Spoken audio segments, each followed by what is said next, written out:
Where you're watching us from. This is Mwangaza Prime News and my name is Daisy Paul. Our sign language interpreter is Sharon Wamboi, and we welcome you to this bulletin tonight.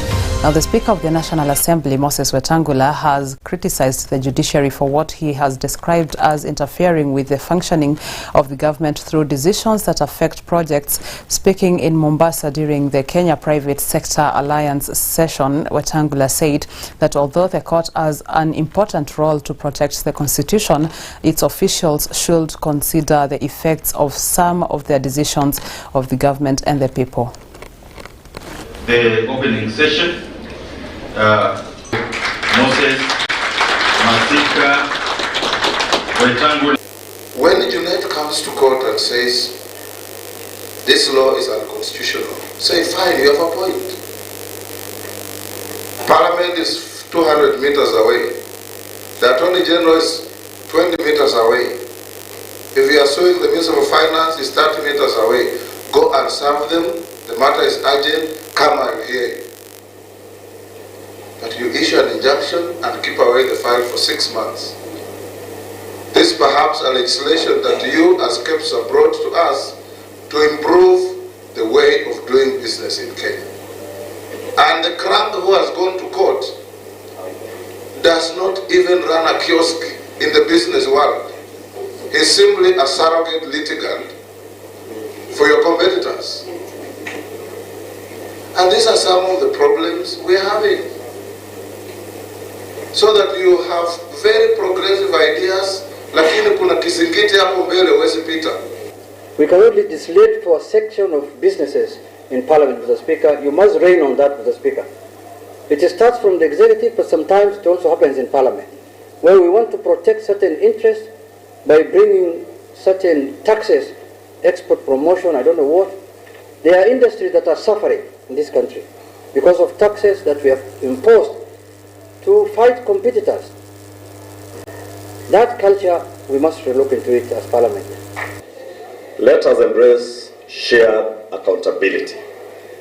The government will continue to enact laws and reforms to open up the economy, but the private sector must also uphold its end by paying taxes faithfully, creating decent jobs, respecting labor and environmental standards, and investing ethically.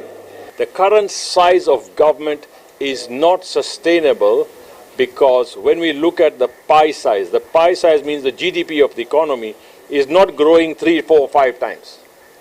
But we are governing it with 47 counties. So we've got 47 de facto presidents running the country. And the pie is not becoming bigger. All of them are trying to say, let's get more from the taxes. Now, who's paying the taxes? It's the Wananchi paying the taxes, the business paying the taxes. And those taxes are not growing exponentially. And therefore, there are two solutions. One, pay 2, 3 times more tax, or we reduce the size of government.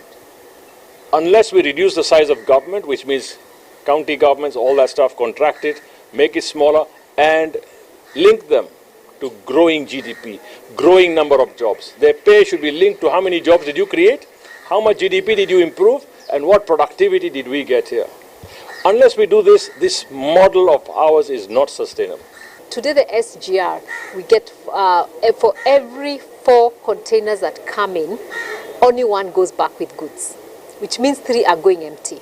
That tells a story that we are more of an importing country than a productive country. And we cannot. If we continue that, we will not create the jobs that the young people need. We will not create the revenue. We will continue to borrow as a country.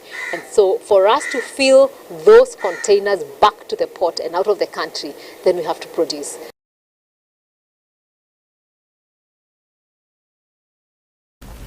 Pentecostal churches bishops have opposed the regulation of churches while urging the Gen Z to register as voters to elect leaders of their choice come 2027 general elections.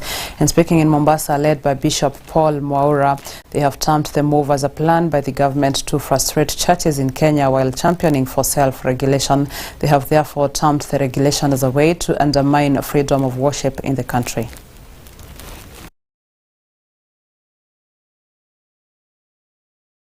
Hiyo bill na hizo faini zote zimewekwa kwa ajili ya kudhibiti makanisa.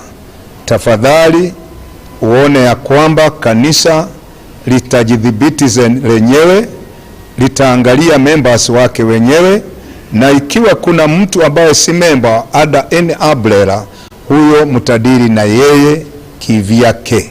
Lakini tunasema wengine wasiwekwe kwa grupu ya wale ambao hawako chini ya umbrella body yeyote. Tunawahimiza young generation, Gen Z, mchukue kura kwa wingi.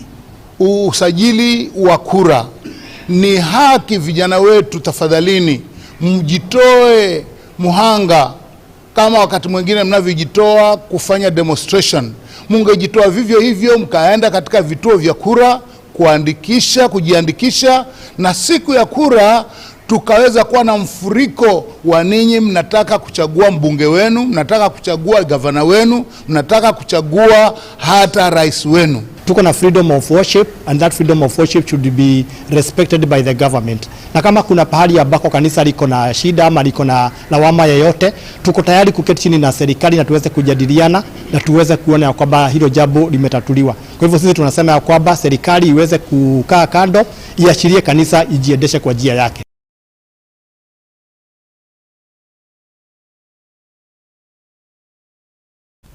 Activists Njagi and Oyo are back in the country after being released from captivity in Uganda.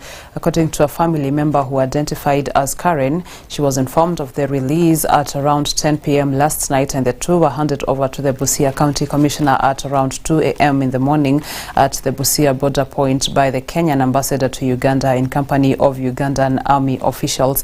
Speaking at the Kisumu International Airport, Njagi and Oyo declined to narrate their ordeal, citing trauma, but thanked Kenyans for voicing their disappearance and standing in solidarity with them.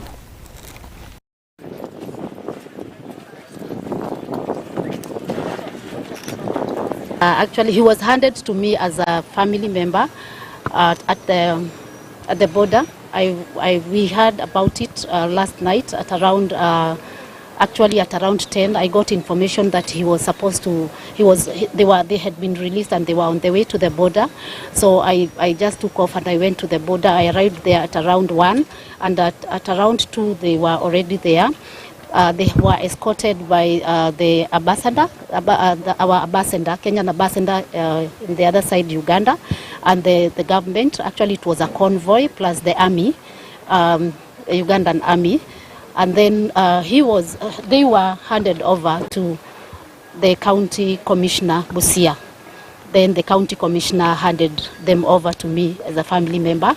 And here we are, escorting them so that they can link up with the other family members in Nairobi. And I want to thank Kenyans, because what we went through is something that I didn't imagine can happen.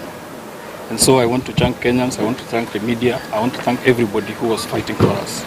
Because without you, we probably won't be here.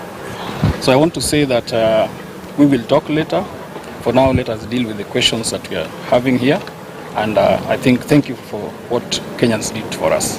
Yangu ni kusema asante sana wa Kenya kwa kutusimama na sisi, mashirika za haki za binadamu, media na Wakenya wote. Tumepitia wakati mgumu sana hizo siku 38, lakini tutaweza kuzungumza kwa urefu baada ya kupata matibabu. The fact that we do engage and work with people who are traumatized, we understand that when they say, I'm not ready, we believe that they're not ready. And we know that they will be able to do that in their own time. So let's give them, and I believe that afterwards, even getting an opportunity to interview them will also happen at a later time. But for now, considering that they just were released yesterday, I think we can all appreciate that they're still going through the trauma. Human rights are universal, and they're sovereign everywhere. And that as a country that believes in democracy and the rule of law, if you see your fellow comrades who are in pain, it behoves us to be able to stand up and speak for them and defend and support. And that's exactly what our comrades were doing. Defending, supporting, showing solidarity. Kenyans will never stop showing solidarity. We are happy that our comrades are here, and we really appreciate that we've found them alive. This has not been the case in a lot of cases. And even though we are happy, there are those hard questions that we must ask. Where have they been? The Ugandan military, the General Muhoozi, and the special forces must explain where they were being held why they were being held. If they did an offense, why were they not taken before a court of law? Why just hold them for days, leaving their family traumatized, torturing them, and then dumping them at the border?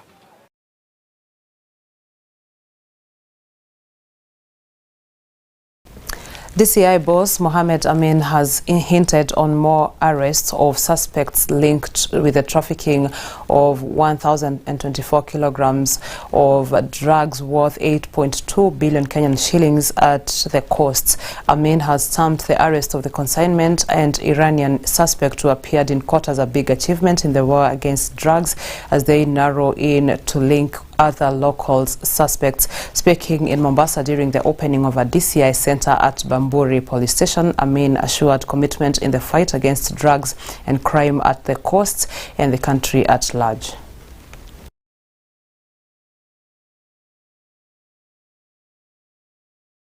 Uchunguzi bado inaendelea na hiyo ilikuwa breakthrough kubwa sana, because unaweza kufikiria kama hizo drugs ingeingia nchi through the gateway ya Mombasa na vile ingedhuru jamii na watu wetu hapa, ingekuwa ni kitu mbaya sana. So uchunguzi tunaendelea na sitasema ni imefika wapi, lakini inaendelea na wale ambao wamehusika sofa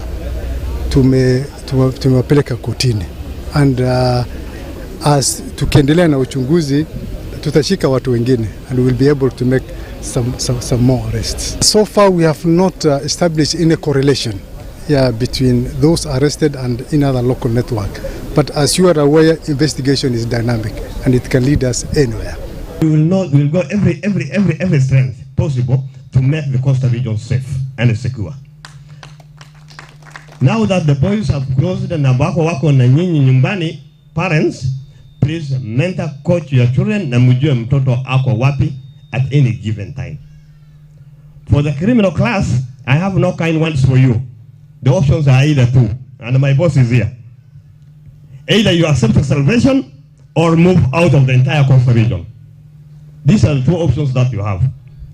The third option is the full force of the law will be applied. I will not allow anybody to harass any Kenyan, terrorize distress calls at night. Sitakubali, the full force of the law will be applied. So the options you have, accept salvation. If you cannot accept salvation, tafuta mahali ingine kwenda. Utoke pwani.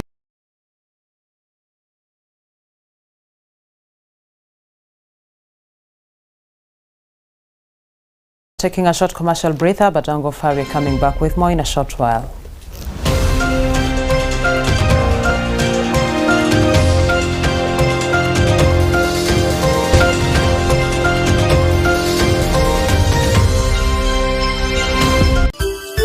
Unatazama Mwangaza TV, tumaini lako.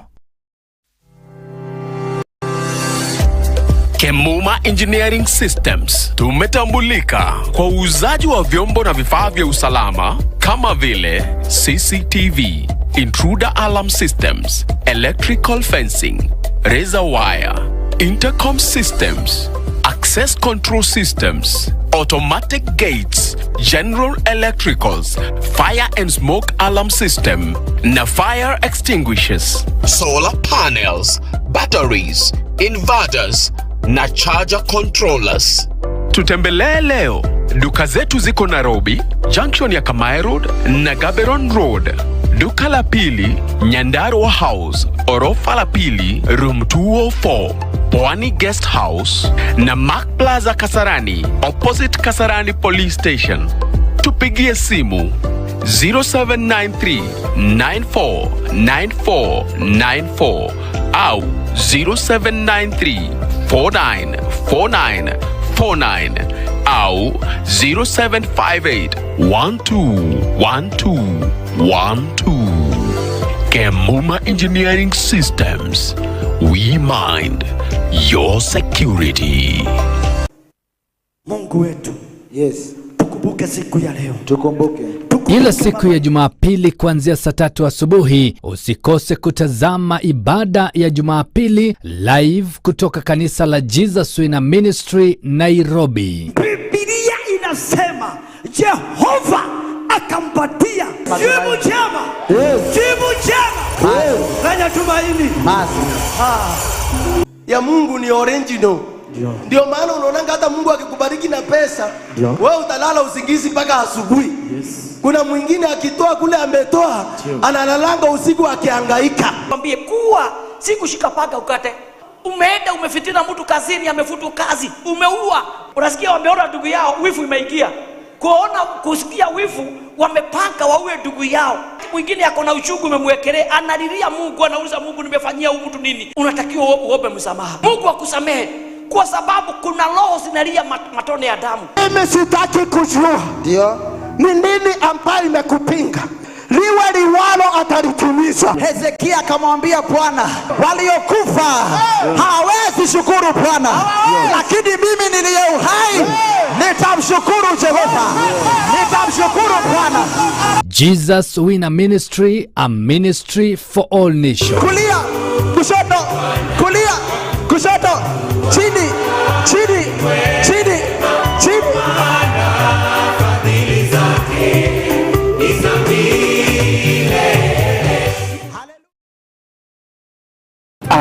Kumbe hata unanipigia ushafika. Mko vipi? Tuko salama kabisa. Ndio mmeingia saa hizi? Funguo ziko wapi? Una driving license? Niko nayo. Hebu nione kwanza. Mimi niko na experience ya shakameta. Wow. Otis, fungua gate.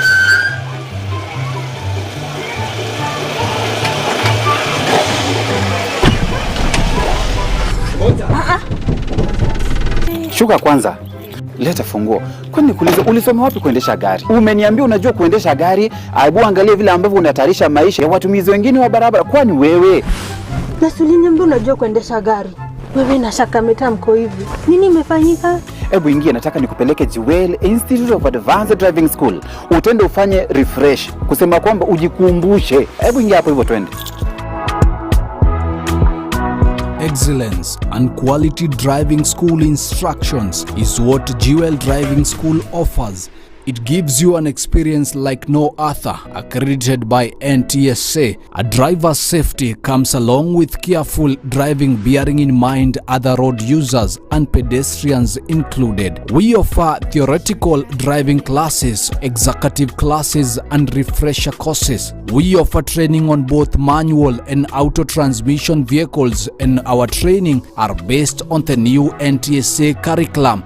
We are located 5th floor, Jewel Complex, Ruesambu, next to TRM Thika Road. Come join us and experience a driver's confidence. Jewel Driving School. Drive with confidence.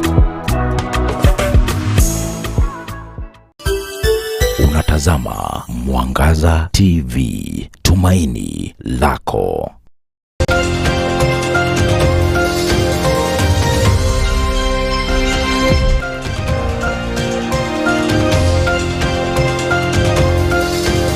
Welcome back. Now, Murang'a County has launched a program to train residents on better feeding habits to manage and prevent diseases.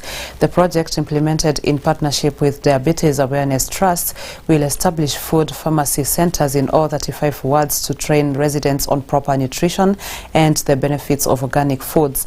It is one of the initiatives under the Murang'a agroecology policy enacted in 2023, which promotes organic farming and the consumption of naturally produced foods.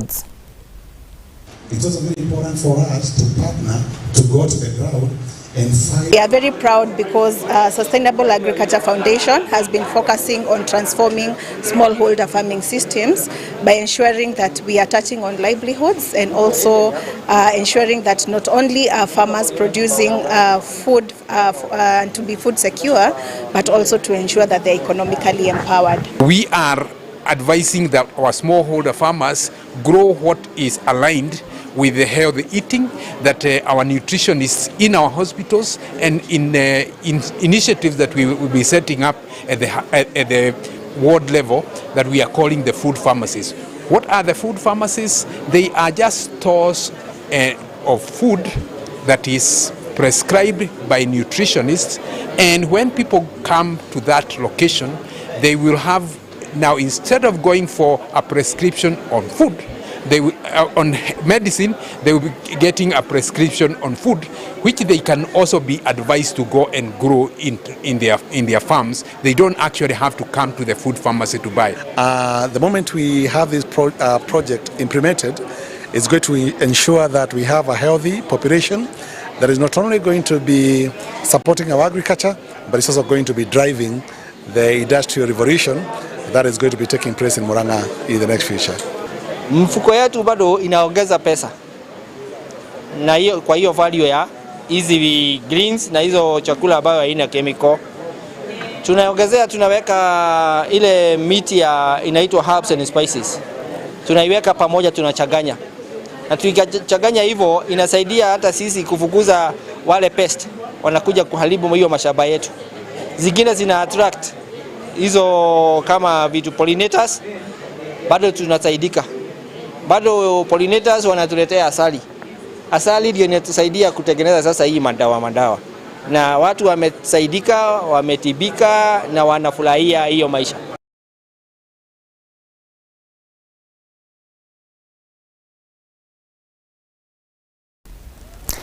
The government delivered free medical care and essential public services to over 3,000 residents at Chianda Primary School in Rarieda constituency, advancing its universal healthcare rollout in Siaya County. And speaking at the event, Principal Secretary for Medical Services Dr. Ouma Oluga emphasized the government's commitment to delivering President William Ruto's 5-point resources deployed at the camp exceeded 30 million Kenyan shillings, including over 10 million Kenyan shillings worth of medicines, and impressed upon the residents to register with Social Health Authority and contribute according to their income to ensure sustainable health financing.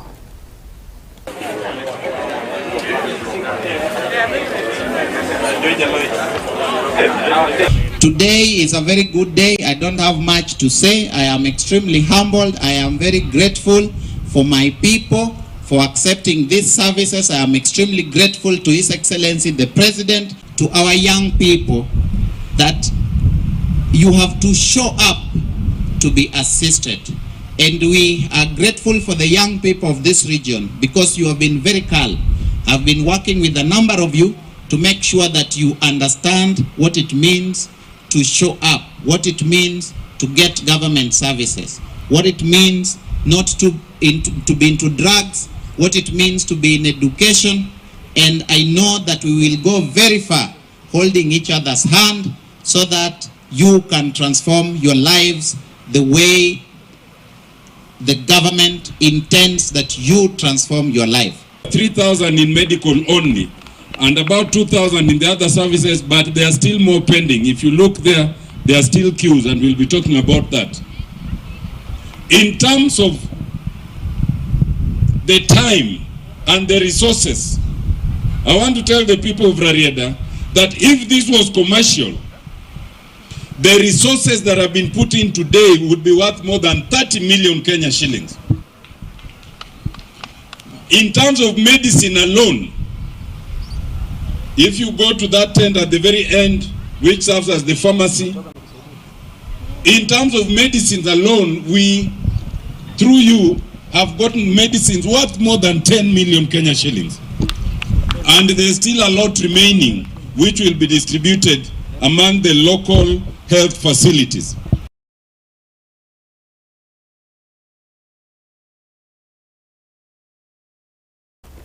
With that report, we come to the end of this bulletin. Many thanks for staying with us, and thank you to everyone who has made this a success. My name is Daisy Paul, Sharon Wamboi for Sign Language Interpretation. On behalf of the entire team, we wish you a good night.